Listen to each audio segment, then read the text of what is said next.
if anyone has been here in Mecca, Medina, and have done anything else in the world, in any other religious practice, you cannot compare the two. The seriousness, the amount of people, the dedication, the hours, the actual practice, nothing compares to the religious practice of Islam, if we're being honest. No, I haven't ever experienced anything like this in my life. Yeah. It's been brutal. Everyone is serious about it, dead serious. Whether you're a child, whether you're an old person, whether you're somewhere in the middle, whether you're, able or disabled, wherever it may be. Right. Everyone is serious. During the prayer yesterday, I was struggling. I was like mentally, like, I got to do this. I was like, it was genuinely like really hard to finish the 33-minute prayer. Yeah. And then I saw his brother, the 10-year-old, reciting the Quran in time, with the reciter, and he was there doing it. He had to sit down for a couple of seconds, but he was locked in. I'm like, how am I having to struggle when somebody less than half my age is able to do this? And then that helped me stay back in the mode and realize that, and even yesterday, like sitting in the masjid reading Quran, seeing like 5-year-old kids reciting Quran, like while they're reading it, like better than I could in years. And it's a reminder about how seriously people take this. Like you said, the old men walking around. But I'm curious, what was you've done Ramadan your whole life. What do you think this specifically is something that you focused on and learned the most? If mine was Ramadan. Yeah, this Ramadan. Do you know, like, honestly, what I do is I try and make dua. I really think about dua is supplication. I try and supplicate for myself, for my family, for my community. And this Ramadan, which has been different, has been a lot of the dua I've been making has been about Palestine, to be honest. Sure. Like so much of it, I would say maybe 60 to 70% of it, genuinely, because it's something in the hearts and minds of everyone, and just seeing it, I feel like it would be selfish of me not to do that. One can really see what kind of a person you are by what kind of dua you make. So if you make supplication to Allah that all you want is things in this world, then you're a worldly person. Right.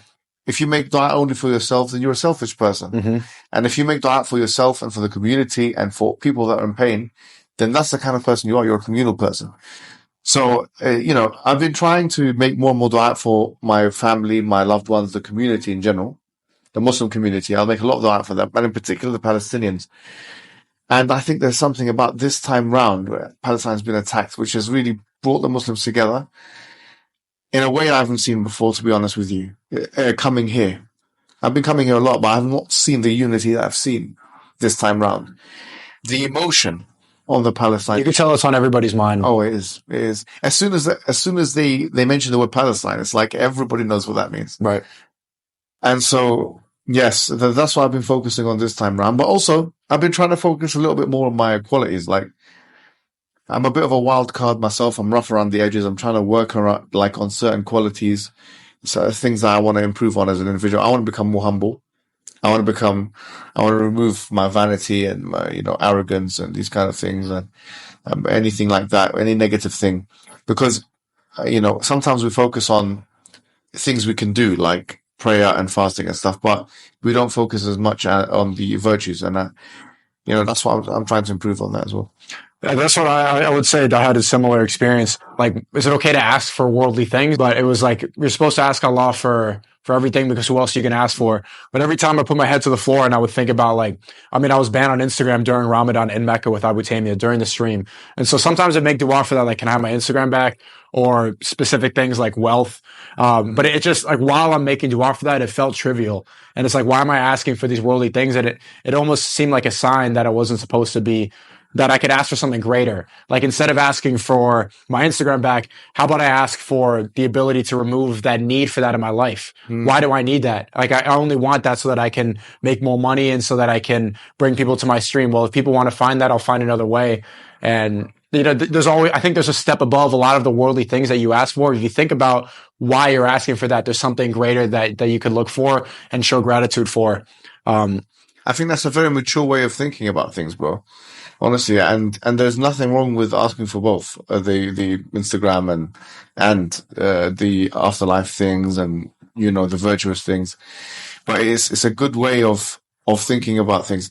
In fact, in psychology, there's this thing called trait neuroticism, which is basically when something goes wrong in someone's life, their ability to moderate their emotions. Basically, that's what it is. It's one of the 5 main emotions or 5 main markers that psychologists look at when they're looking at an individual and their makeup. So trait neuroticism is one of of those things. And so if one, for example, let's take your Instagram thing as an example. If something bad happens in someone's life, a person who thinks of things in a very low or primitive manner, let's say, will ask questions like, why is this happening to me? Why me? Why always me? Why is this the case? It's a victim mindset. Yeah, exactly. The victim mindset is the most primitive way, and it's the most useless way from a psychological perspective, the weakest potential way. It's like almost the infant level of dealing with a calamity in one's life. And then you've got stage number 2, where someone can at least evaluate and say, okay, well, you know, it's a bad thing that happened, but maybe there's some good things that come out of it. And then the pinnacle thing is that when bad things happen to people, they think of the best possible reason, or best possible thing how that connects to their life. So for example, the Instagram thing, it's okay. The Instagram thing, they've banned me on it, but what does that actually mean? You can start thinking of it from a dunya and deen perspective in a manner. You can frame it in a narrative, which is actually favorable. So you can say to yourself, well, they've taken away my Instagram, but it's better that they've taken my Instagram at say 1 point whatever million than at 5 point something million, because it would have been more painful. Right. Sure. Okay. That's one way of putting it. Or another thing is they've taken away my Instagram, but by them taking away my Instagram, they've made me into a case study, a historical case study. I mean, they're mentioning your name in the Senate, for example. That's a pretty significant ordeal. That makes you eligible to be spoken about and written about, actually, on a historical level. Before you were just a YouTuber and a streamer. Now you're a historical figure.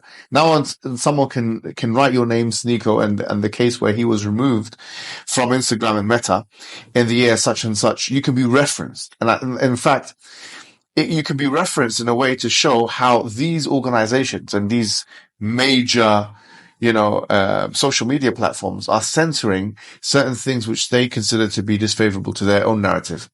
Another way you can think of it is, well, it's made me think of new creative ways to spread my message. Mm-hmm. It's made me focus more of my effort on just these other platforms. It's made me think about diversifying not just my social media portfolio, but also diversifying my life portfolio. Mm-hmm. Because I realized that if it's the case that by a click of a button or decision of a decision maker, someone can take me off a platform like Instagram or YouTube or anything else, then I shouldn't allow these people to have that much control over my happiness. And therefore, I need to bring happiness from within. Right. And that's something that the Stoics speak about. They call it the dichotomy of control, where they say that in reality, if something is not in your control, if something, you've tried everything you can within the law, within the parameters, within what's in your control. Once you've tried everything in your control and the thing still happens, you would say, okay, well, then I've tried everything I can. It's out of my control. And we would say, from a Muslim perspective, it's qadar Allah. It is the will of Allah that happens. And the will of Allah is always good for you. Like, even bad things that you may think are bad for you are actually good for you in the long run. There are many things maybe that happened in your life, which at the time you might have thought were bad. But when you look in hindsight, think, okay, well, this happened because of this reason, and this has helped me in these ways. And so the reason why I brought this to your attention is just to show you that sometimes bad things can be good for you, but the way you frame them in your mind is what makes the difference between someone who thinks of things in a primitive manner versus someone who's thinking about it in a mature manner. And by the way you've just framed it, it's clear that your ability to look at the world in a perpetually optimistic way fits more into the more mature category, which is a good thing. And I also realized that there's no other outlook. There's no other way to view life. Like, there's no benefit in seeing it from a victim mindset. Exactly. Or having a pessimistic view. Like, how does that benefit you at all? It doesn't. The best way to go about life is to think that to try to see the good in everything. And then even if things are stressful and there's more attacks from different angles, the fact that that's going to harden you and you're going to be a better person and be able to avoid that in the future. It's part of the frustration is even someone like him. He's like, oh, I've seen your stuff everywhere. He doesn't know where I stream, but it's going to make me, a better content creator and figure out how to advertise myself in different ways and how to get the content out in a way that other content creators don't need to think about it because they have access to the platform.